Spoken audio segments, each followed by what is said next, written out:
In 1969, how could you make a telephone call to the moon?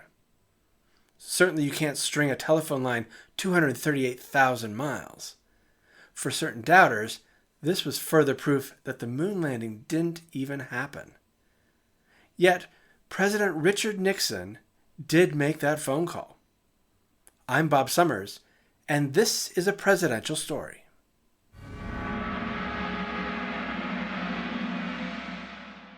At 10:56 Eastern Time on the evening of July 20th, 1969, Apollo 11 astronaut Neil Armstrong became the first human to set foot on the surface of the moon. It's one small step for man, one giant leap for mankind. He was later joined by Buzz Aldrin, and 53 minutes later, they received a congratulatory phone call from President Richard Nixon. Using an avocado green telephone on his Oval Office desk, the president's phone call traveled from the White House in Washington, D.C. to NASA's Mission Control in Houston, Texas. According to Bellcom, a subsidiary of Bell Systems created for the space program in 1962, the call bounced to dish antennas scattered around the Earth, through space to the Apollo lunar module, where it was relayed to antennas attached to the backpacks carried by Armstrong and Aldrin. Normally, the only person allowed to communicate with the astronauts during a mission is the capsule communicator. For this mission, that person was astronaut Bruce McCandless II. McCandless introduced the call. He is in his office now and would like to say a few words to you, over.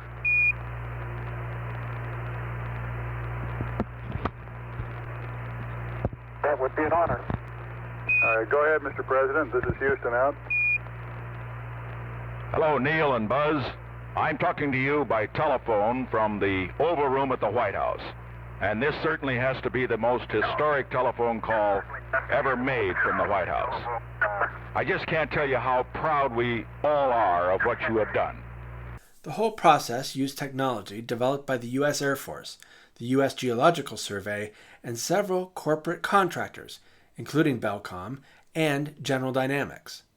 This technology was designed to withstand extreme cold, heat, and radiation. Plus, because of the historic nature of this mission, it needed to transmit huge amounts of data, including television and video. Hundreds of people worked on this technology over the course of 7 years to make communication between the Earth and the Moon a reality. And it had to work. It was the only way the astronauts could communicate with Mission Control. In total, Armstrong and Aldrin spent 21 hours on the moon's surface before climbing back into the space capsule for the 3-day return journey to Earth.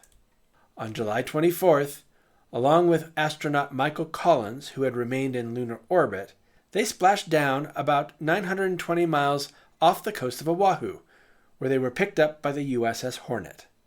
They were then promptly moved into quarantine for the next 21 days, just in case they had any alien germs that would exterminate all life on Earth. During their quarantine, they were visited by President Nixon, but that chat was not nearly as historic. This wasn't a string between two cans. This was many teams of people working for many years to enable a 2-minute phone call to the moon.